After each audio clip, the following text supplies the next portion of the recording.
Hello, Dr. Coring again, coming back with you for another episode with Real Health Talk with Dr. Coring. Today we're going to discuss vitamin B12 deficiency, just to give you guys an understanding of who I am.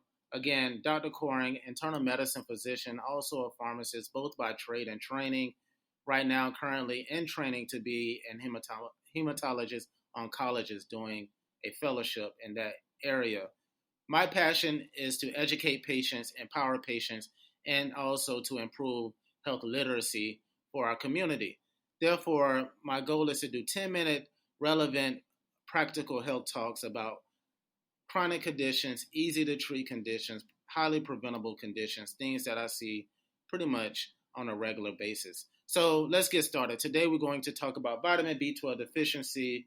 What I would like to discuss is actually define the disease, also allow you guys to understand why is vitamin B12 important, how can we prevent this disease, how can we also treat this disease, how do I even diagnose this disease, and what do we worry about the most when we have a patient with vitamin B12 deficiency.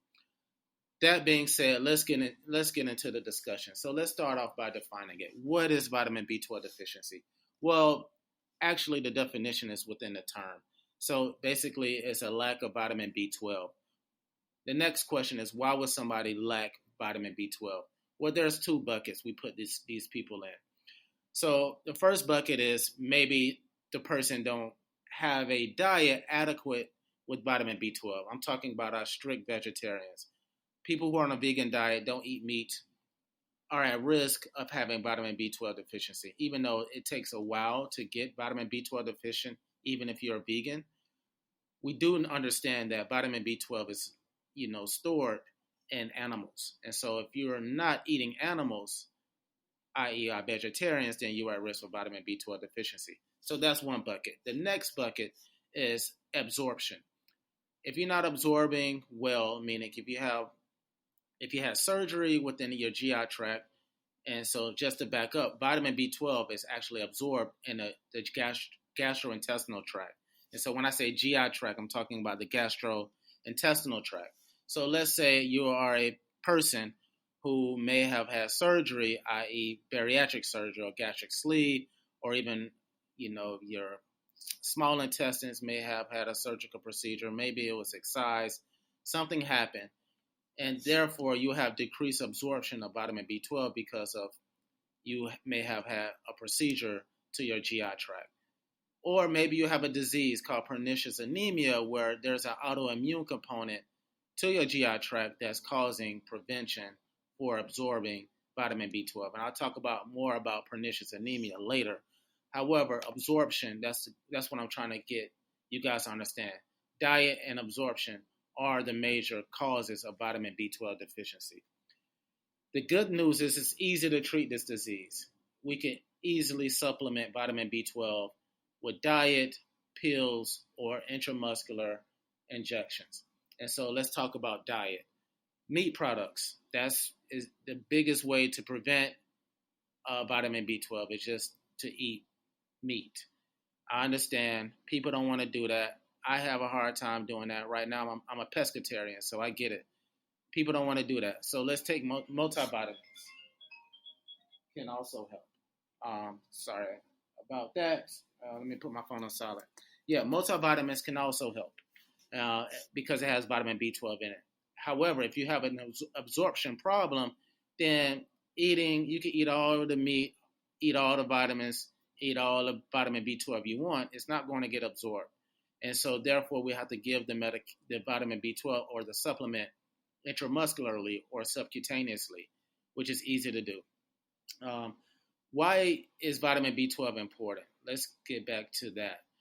Vitamin B12 is really important because it is known as an essential component to manufacture cells, particularly red blood cells. But it also helps manufacture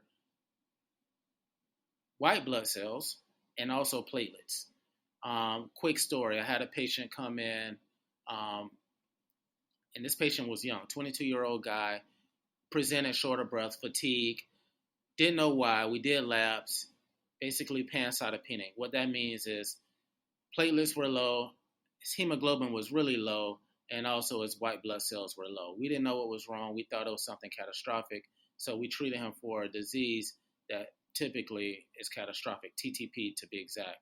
And that treatment is totally different from vitamin B12 deficiency. However, once we ruled out that he does not have TTP, we actually sent a vitamin B12 level. We realized his vitamin B12 was really low, and so we treated him for vitamin B12 deficiency. His fatigue improved. He also was short of breath. That improved. His red blood cell count, hemoglobin also improved. His everything improved. Platelets improved. White blood cells improved. And so what I'm trying to say is this disease have problems. People are often fatigued, short of breath, but it's easy to treat, easy to diagnose. But it also can confuse people, doctors mainly, with other diseases that could be catastrophic, like TTP. And what TTP is it's a platelet disease that can cause basically thrombosis. And so thrombocytopenia that can cause clots, and that's what TTP is. And we typically treat that by removing the plasma and giving the person donated plasma. And so we did that for a day, and what we realized the patient was just B12 deficient. So that's why vitamin B12 is important, is because it helps manufacture cells by actually producing DNA to actually manufacture these cells. And so it's very important. We need it in our diet. And if we don't get it in our diet, we need to supplement it with either vitamins or either intramuscular or subcutaneous injections. So we talked about why it's important. We talked about how to prevent it. Now let's talk about how to treat it. And so I talked about this briefly. However, we could either do vitamins through the mouth, or we could actually give injections. When do we choose to give injections? So again, if you're having a problem with absorption, meaning if you have any gastric procedure or surgery, or maybe you have a disease called pernicious anemia. What is that? This is a disease that's autoimmune mediated, meaning your own body is attacking a particular area within your gastrointestinal tract. This area is actually responsible for producing a protein called intrinsic factor. What does intrinsic factor do? So intrinsic factor is a protein that finds vitamin B12. So after you eat it, after it's given to you, it finds it. It actually binds the vitamin B12. So it locates the vitamin B12. There you are, vitamin B12. I found you. I'm going to bind to you. So it forms a complex. It's called an intrinsic factor vitamin B12 complex. Now there are a couple.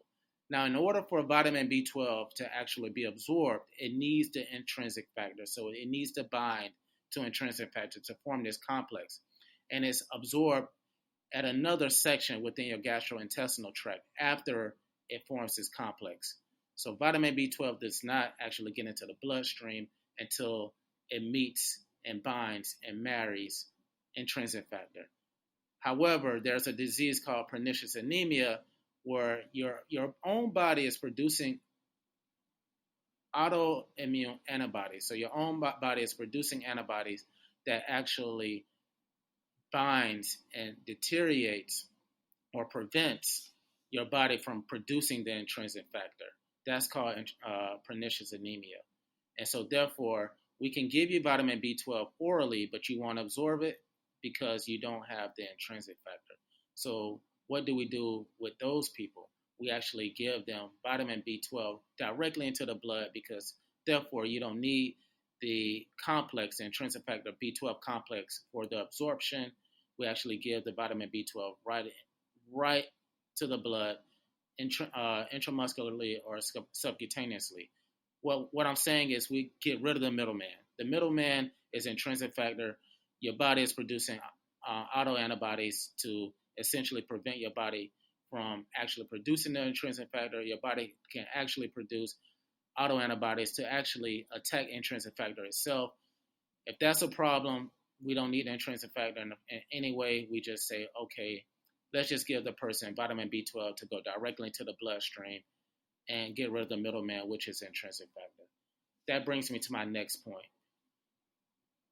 There's a problem, a potential problem that can be assessed with patients with pernicious anemia. The problem is if your body is continuously producing autoantibodies to this spot, this area in your GI tract, mainly your gastric tract, the stomach, then that can cause hyperplasia. Essentially, that can cause the cells to continue to proliferate.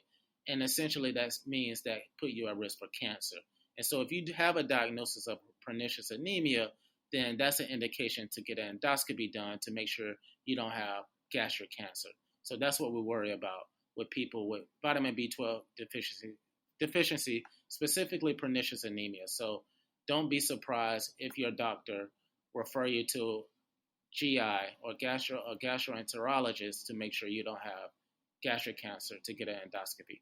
Another thing we worry about with vitamin B12 deficiency is H. pylori. H. pylori is a main player or a common player in vitamin B12 deficiency. H. pylori is a bacteria that loves to hang out in your stomach and causes ulcerations. And also, these ulcers can take place in the very spot or place where this intrinsic factor is being produced to prevent intrinsic factor from being produced, and therefore can cause vitamin B12 deficiency. So it's very common that if you present with vitamin B12 deficiency, we actually do a test or recommend a test or order a test to make sure you don't have H. pylori. Okay, guys, let's recap because my time is running out. Vitamin B12 deficiency presents as anemia. So a patient will present short of breath, fatigue, signs and symptoms of anemia. We easily do a CBC or blood cell count to make sure to actually assess the anemia. If you are anemic, we also do additional testing to see if you're vitamin B12 deficient. If you are vitamin B12 deficient, we're going to ask the question why. And if you're a strict vegan, then that answers our question. We just give you vitamin B12. However, if you're not a vegan, we will make sure that you don't have two things, pernicious anemia and H. pylori. If you do have pernicious anemia, we'll give you vitamin B12 through the muscle, intramuscularly or through the skin, subcutaneously. You can't have it orally, and you will be on that therapy indefinitely for the rest of your life. However, if you don't have pernicious anemia, then we'll make sure you don't have H. pylori. If you have H. pylori, we will treat the H. pylori with antibiotics and also a proton pump inhibitor while also giving you B12. And so that's my time, guys. This is my pleasure. I'm having fun with this, and I hope you guys are learning something. Stay tuned. The next subject matter that I will be discussing next is folate deficiency. All right, so stay tuned. All right, peace and love. Bye.